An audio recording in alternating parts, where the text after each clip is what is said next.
Évangile de Jésus-Christ selon saint Luc. En ces jours-là, Marie se mit en route rapidement vers une ville de la montagne de Judée. Elle entra dans la maison de Zacharie et salua Élisabeth. Or, quand Élisabeth entendit la salutation de Marie, l'enfant tressaillit en elle. Alors Élisabeth fut remplie de l'Esprit Saint et s'écria d'une voix forte : « Tu es bénie entre toutes les femmes, et le fruit de tes entrailles est béni. Comment donc ai-je ce bonheur que la mère de mon Seigneur vienne jusqu'à moi ? Car lorsque j'ai entendu tes paroles de salutation, l'enfant a tressailli d'allégresse au-dedans de moi. Heureuse celle qui a cru à l'accomplissement des paroles qui lui furent dites de la part du Seigneur. » Marie se mit en route rapidement. Le récit que nous avons entendu hier se poursuit sans interruption. Marie entame une première traversée pour aller chez sa cousine Élisabeth. Des traversées, il y en aura d'autres dans sa vie. Celle qui la conduira en Égypte, celle de la distance avec son fils Jésus, celle de la souffrance au pied de la croix. Marie se mit en route rapidement.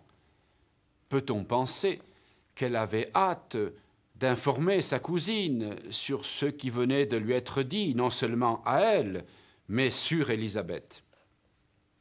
Rencontre étonnante des deux mères, et par elle, rencontre de celui qui sera le précurseur et de celui qui sera le sauveur. Cette rencontre est placée elle aussi sous le signe de l'Esprit Saint. Dès que Marie la salue, Luc précise qu'Élisabeth fut remplie de l'Esprit Saint. Étonnant parallèle avec le récit de l'Annonciation, la salutation de l'ange, l'annonce de la venue de l'Esprit sur Marie.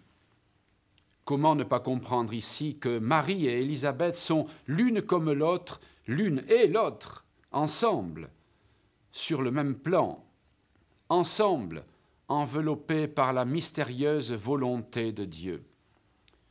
Jean-Baptiste et Jésus sont, dès leur conception, rendus indissociables.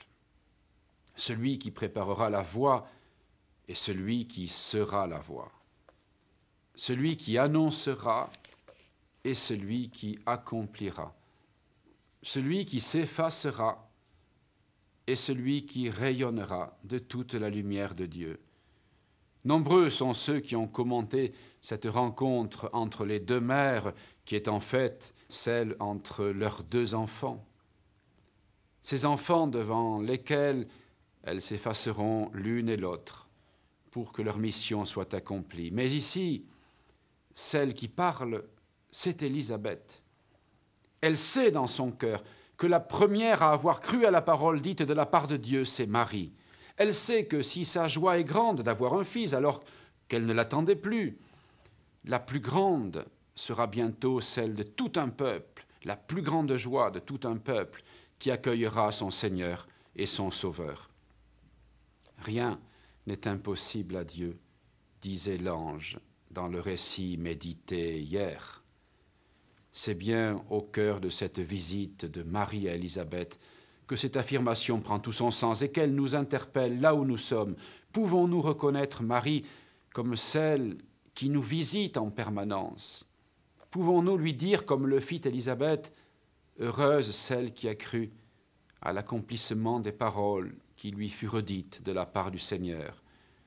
L'attitude de ces deux mères est un appel à la confiance, à notre confiance. Dieu est en permanence celui qui vient à notre rencontre, celui qui vient éveiller notre vocation de prophète et qui nous appelle à préparer ses chemins.